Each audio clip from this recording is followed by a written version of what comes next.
सत्य का फल। हृदय में एलोहीम के वचन। जीवन जीने का तरीका। प्रकाशित वाक्य 4:03। इब्रानियों 10:20। 23। सत्य का फल। हृदय भूमि, अपने हृदय से असत्य को निकालो और उसे अच्छी मिट्टी बनाओ, सत्य के बीज बो और सत्य की खेती करके फल लाओ। भूमि को पुनः प्राप्त करना, उस असत्य को खोजो जो बाइबल कहती है कि फेंको या न करो, इसे अपने हृदय से निकाल दो और इसे उपजाऊ मिट्टी बना दो। सत्य के बीज रोपना, उस सत्य को खोजो जिसे बाइबल रखने के लिए कहती है, और सत्य के बीज को उपजाऊ मिट्टी से बने दिल के खेत में बो, उसकी खेती करो और सत्य का फल लाओ। सत्य का फल। सत्य का फल। परियोजना। परियोजना, इसे दूर फेंक दो। 2 परियोजना, यह मत करो। 3 परियोजना, इसे रखें। परियोजना, इसे करें। 4 परियोजना, इसे करें। अपने हृदय से असत्य को निकालो और उसे उत्तम भूमि बनाओ। जीवन जीने का तरीका।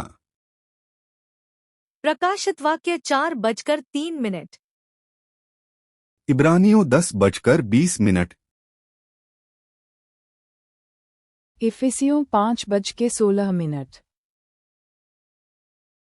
और अवसर को बहुमोल समझो, क्योंकि दिन बुरे हैं।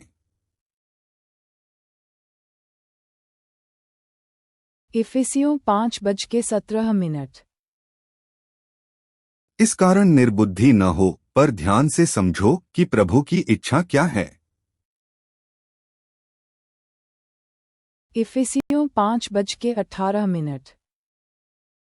और दाखरस से मतवाले न बनो, क्योंकि इससे लुचपन होता है, पर आत्मा से परिपूर्ण होते जाओ।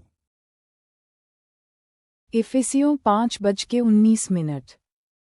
और आपस में भजन और स्तुतिगान और आत्मिक गीत गाया करो, और अपने अपने मन में प्रभु के सामने गाते और कीर्तन करते रहो।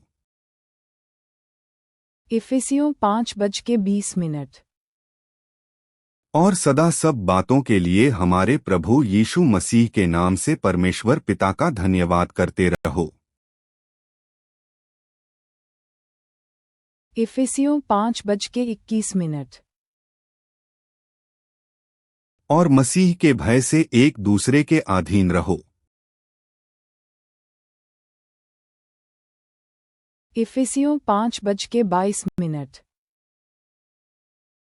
हे पत्नियों, अपने अपने पति के ऐसे अधीन रहो जैसे प्रभु के। इफिसियों 5:24। पर जैसे कलीसिया मसीह के अधीन है, वैसे ही पत्नियां भी हर बात में अपने अपने पति के अधीन रहें।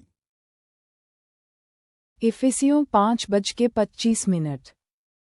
हे पतियों, अपनी अपनी पत्नी से प्रेम रखो, जैसा मसीह ने भी कलीसिया से प्रेम करके अपने आप को उसके लिए दे दिया। इफिसियों 5:28। इसी प्रकार उचित है कि पति अपनी अपनी पत्नी से अपनी देह के समान प्रेम रखें। जो अपनी पत्नी से प्रेम रखता है, वह अपने आप से प्रेम रखता है।